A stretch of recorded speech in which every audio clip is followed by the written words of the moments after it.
আপনি কি রাতের পর রাত জেগে অনাগত ভবিষ্যতের কথা ভেবে ভয় পান? আপনার মনের ভেতরে কি সব সময় হাজারো চিন্তার ঝড় বয়ে চলে, যা আপনাকে এক মুহূর্তের জন্যও শান্তিতে থাকতে দেয় না? বিজ্ঞান একে বলে ওভার থিঙ্কিং, কিন্তু ২৫০০ বছর আগে গৌতম বুদ্ধ একে বলতেন অশান্ত মন। আজ আমরা জানব কিভাবে কোনো দামি ওষুধ বা কাউন্সেলিং ছাড়াই আপনি আপনার মনকে হিমালয়ের মতো শান্ত করতে পারেন। এই ভিডিওটি শেষ হতে হতে আপনি নিজেই অনুভব করবেন আপনার বুকের উপর থেকে এক বিশাল পাথরের ভার নেমে গেছে। একবার বুদ্ধ তার শিষ্যদের নিয়ে এক বন থেকে অন্য বনে যাচ্ছিলেন। পথিমধ্যে তিনি ক্লান্ত বোধ করায় এক শিষ্যের কাছে জল চাইলেন। কাছেই একটি নদী ছিল, কিন্তু সেখানে কিছুক্ষণ আগে একদল হাতি পার হওয়ায় জল একদম কাদাটে ও নোংরা হয়ে গিয়েছিল। শিষ্যটি ফিরে এসে বলল, প্রভু, জল তো খুব নোংরা, পান করার যোগ্য নয়। বুদ্ধ শান্তভাবে বললেন, একটু অপেক্ষা করো। আধা ঘন্টা পর বুদ্ধ আবার তাকে পাঠালেন। এবার শিষ্য গিয়ে দেখল বালু ও কাদা নিচে থিতিয়ে পড়েছে এবং জল একদম কাচের মতো পরিষ্কার হয়ে গেছে। সে জল নিয়ে এলে বুদ্ধ মুচকি হেসে বললেন, দেখলে তো, জলকে পরিষ্কার করার জন্যে তোমাকে কোনো পরিশ্রম করতে হয়নি, শুধু সময় দিতে হয়েছে। আমাদের মনও ঠিক তেমনই। যখন আমরা দুশ্চিন্তার চোরাবালিতে আটকে পড়ি, তখন হাত পা না ছুঁড়ে শান্ত হয়ে বসতে হয়। সময় দিলেই সব জট নিজে থেকেই খুলে যায়। গৌতম বুদ্ধ বলেছেন, মানুষের দুঃখের মূল কারণ হল অ্যাটাচমেন্ট বা মোহ। আমরা হয় অতীতের অনুশোচনায় দগ্ধ হই, না হয় ভবিষ্যতের কাল্পনিক ভয়ে আতঙ্কিত হই।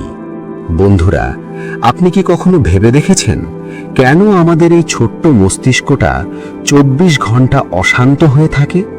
কেন আমরা শান্তিতে এক কাপ চা খেতে পারি না, বা রাতে বালিশে মাথা দিলেই হাজারটা চিন্তার পাহাড় আমাদের চেপে ধরে? গৌতম বুদ্ধ ২৫০০ বছর আগেই এই রোগের নিদান দিয়েছিলেন। তিনি বলেছিলেন, মানুষের দুঃখের মূল কারণ হল মোহ বা আসক্তি, অ্যাটাচমেন্ট।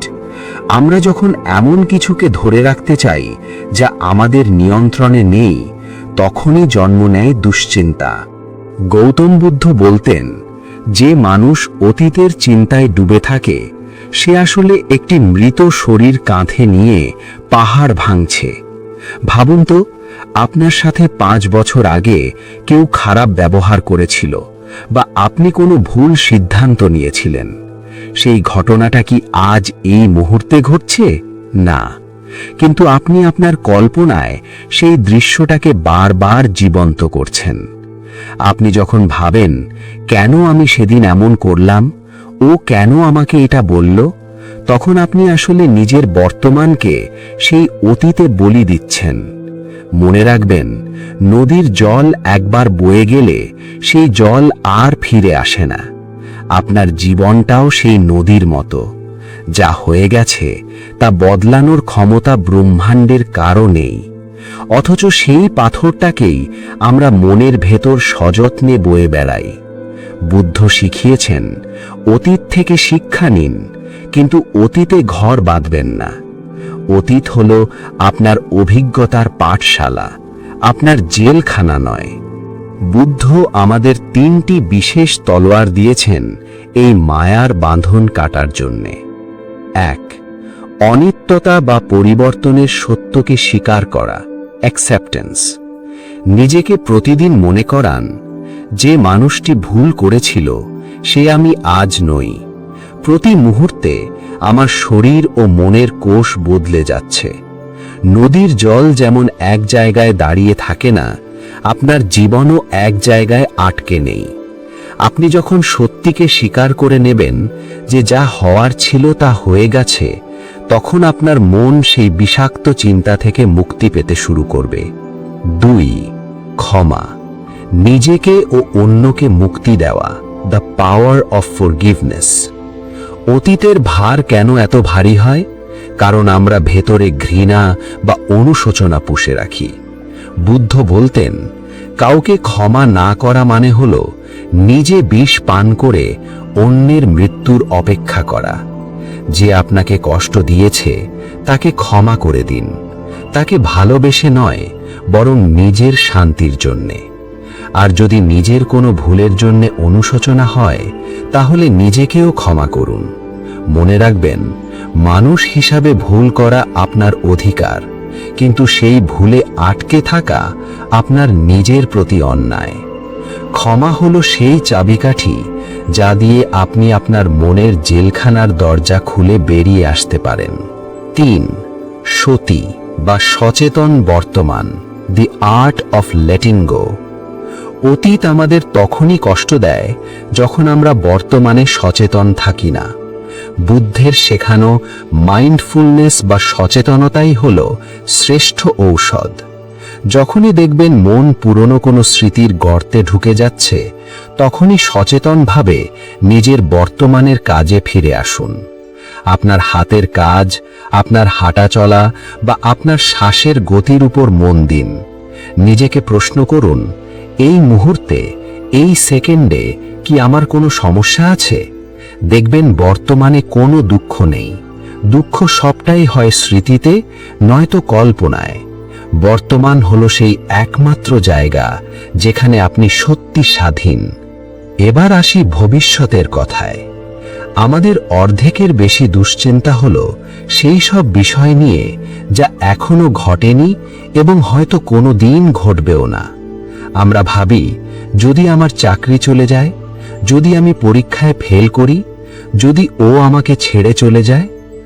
আধুনিক বিজ্ঞান বলছে, মানুষ যে বিষয়গুলো নিয়ে সব থেকে বেশি ভয় পায় তার 90% বাস্তবে কোনো দিন ঘটে না। আমরা আমাদের কল্পনায় এমন সব দানব তৈরি করি যারা কেবল আমাদের রক্ত শুষে নেয়। বুদ্ধ বলতেন, ভবিষ্যৎ হলো এক গহীন কুয়াশা। আপনি যতই চোখ বড় করে দেখার চেষ্টা করুন না কেন, সামনের 1 হাত দূরের বেশি আপনি দেখতে পাবেন না। আমরা যখন কালকের কথা ভেবে আজকের শক্তি খরচ করি, তখন আমরা আগামীকাল আসার আগেই ক্লান্ত হয়ে পড়ি। মনে রাখবেন, চিন্তার কাজ সমস্যা সমাধান করা, কিন্তু দুশ্চিন্তার কাজ হলো আপনার সমাধান করার ক্ষমতাটুকুও কেড়ে নেওয়া। বন্ধুরা, আমরা জানলাম যে আমাদের দুশ্চিন্তার 90%ই হলো সেই সব বিপদ যা কোনোদিন ঘটবে না। কিন্তু আমাদের মন তো মানতে চায় না।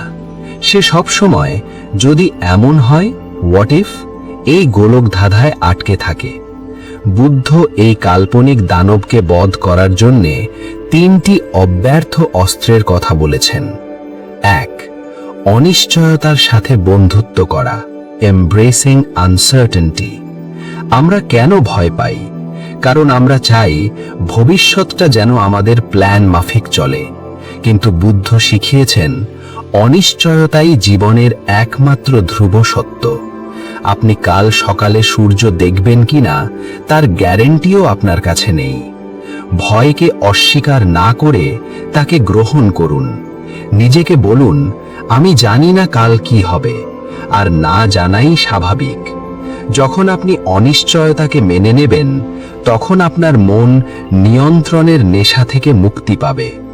ভবিষ্যতের ভয় হলো একটি বন্ধ ঘরের মতো, আর মেনে নেওয়া হলো সেই ঘরের জানালা।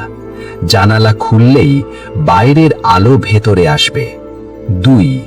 প্রস্তুতি বনাম দুশ্চিন্তা। বুদ্ধ বলতেন, দুশ্চিন্তা করলে কোনো সমস্যা সমাধান হয় না, কিন্তু সঠিক কর্ম, রাইট অ্যাকশন, আপনার পথ সহজ করে দেয়। দুশ্চিন্তা হলো একটি দোলনায় বসে দোলার মতো। পরিশ্রম অনেক হয়, কিন্তু আপনি এক চুলও সামনে এগোতে পারেন না। আপনার ভয়গুলোকে একটি কাগজে লিখুন। তারপর নিজেকে প্রশ্ন করুন, এর মধ্যে কোন বিষয়গুলো আমার নিয়ন্ত্রণে আছে? যেগুলো নিয়ন্ত্রণে আছে, যেমন পরীক্ষার জন্য পড়া বা স্বাস্থ্যের যত্ন নেওয়া, সেগুলোর উপর আজই কাজ শুরু করুন। আর যেগুলো আপনার হাতে নেই, যেমন অন্যের মতামত বা প্রাকৃতিক দুর্যোগ, সেগুলো ব্রহ্মাণ্ডের উপর ছেড়ে দিন। মনে রাখবেন, কালকের যুদ্ধের জন্য আজকের শান্তি নষ্ট করা বীরত্ব নয়, বোকামি। 3. বর্তমান মুহূর্ত হলো একমাত্র দুর্গ।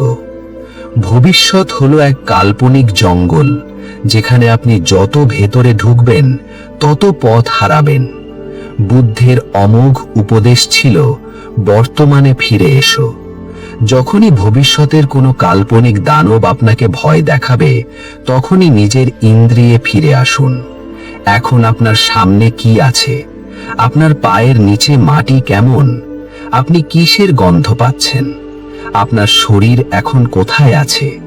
আপনি যখন পুরোপুরি বর্তমানে উপস্থিত থাকবেন, তখন কাল্পনিক ভয়ের কোনো অস্তিত্ব থাকে না। কারণ ভয় সবসময় আগামীকালে বাস করে, আর শান্তি বাস করে আজ। অতিরিক্ত দুশ্চিন্তার আরেকটি বড় কারণ হলো সবকিছু নিজের নিয়ন্ত্রণে রাখার এক অদ্ভুত জেদ। আমরা চাই সবাই আমাদের পছন্দ করুক, সব পরিস্থিতি আমাদের মনের মতো হোক, কিন্তু পৃথিবীটা আপনার ইশারায় চলে না। বুদ্ধ শিখিয়েছেন, এই মহাবিশ্বে একমাত্র স্থায়ী জিনিস হলো পরিবর্তন। যখন আপনি এই পরিবর্তনের নিয়মকে অস্বীকার করেন এবং সবকিছুকে নিজের মুঠোয় পুরতে চান, তখনই আপনার ভেতরে অস্থিরতা শুরু হয়। আপনি যখন লোকে কি বলবে এই মোহে আটকে থাকেন, তখন আপনি নিজের স্বাধীনতার চাবিকাঠি অন্যের হাতে তুলে দেন। এই নিয়ন্ত্রণ করার নেশাই আমাদের মনের শান্তি কেড়ে নেয় এবং তৈরি করে অন্তহীন দুশ্চিন্তার চক্র। সবশেষে বুদ্ধ একটি অমোঘ সত্য আমাদের মনে করিয়ে দেন, আপনার কাছে কেবল এই মুহূর্তটিই আছে। দুশ্চিন্তা আপনাকে আগামীকালকে সুন্দর করতে কোনো সাহায্য করে না, কিন্তু এটি আপনার আজকের হাসি, আজকের আনন্দ এবং আজকের প্রশান্তিটুকু চুরি করে নিয়ে যায়। কল্পনা করুন, আপনি একটি সুন্দর বাগানে বসে আছেন, কিন্তু আপনার মন পড়ে আছে আগামীকালের কাজের চাপে। তবে কি আপনি সেই বাগানের ফুলগুলোর ঘ্রাণ পাবেন? পাবেন না। অতিরিক্ত দুশ্চিন্তা হলো এক ধরনের অন্ধকার পর্দা, যা আপনার চোখের সামনে থেকে জীবনের সৌন্দর্যকে ঢেকে দেয়। আপনি বেঁচে তো থাকেন, কিন্তু জীবনকে অনুভব করতে পারেন না। বুদ্ধের ভাষায়, যদি আপনি বর্তমানের এই একটি মুহূর্তকে শান্ত করতে পারেন, তবে আপনি পুরো মহাবিশ্বের সাথে যুক্ত হতে পারবেন। বন্ধুরা, আজকের এই গৌতম বুদ্ধের শিক্ষা যদি আপনার অশান্ত মনে এক বিন্দু শান্তির জল ছিটিয়ে থাকে, তবে আমাদের এই আধ্যাত্মিক যাত্রায় সঙ্গী হতে ভুলবেন না। আপনার একটি লাইক আমাদের এই শান্তির বাণী আরও হাজার হাজার মানুষের কাছে পৌঁছে দিতে সাহায্য করবে, যারা হয়তো এই মুহূর্তে প্রচণ্ড দুশ্চিন্তায় দিন কাটাচ্ছেন। আপনার একটি ছোট্ট প্রচেষ্টা কারো জীবন বদলে দিতে পারে। অতিরিক্ত দুশ্চিন্তা থেকে মুক্তি পেতে বুদ্ধের কোন কৌশলটি আপনি আজ থেকেই পালন করা শুরু করবেন, আমাদের কমেন্টে অবশ্যই জানান। আপনাদের প্রত্যেকের অভিজ্ঞতা আমাদের অনুপ্রাণিত করে। আর যদি আপনি মনে করেন এই ধরনের জীবন দর্শন এবং মানসিক প্রশান্তির ভিডিও আপনার জীবনের পথ চলাকে আরও সহজ করতে পারে, তবে এখনই সাবস্ক্রাইব করে আমাদের পরিবারের সদস্য হয়ে যান। পাশে থাকা বেল আইকনটি টিপে অল নোটিফিকেশন অন করে দিন, যাতে পরবর্তী কোনো বিশেষ ভিডিও আপনি মিস না করেন। মনে রাখবেন, শান্তি বাইরে কোথাও নেই, শান্তি আপনার ভেতরেই আছে। শুধু নীরবতায় তাকে খুঁজে নিন। ভালো থাকুন, শান্ত থাকুন। ধন্যবাদ।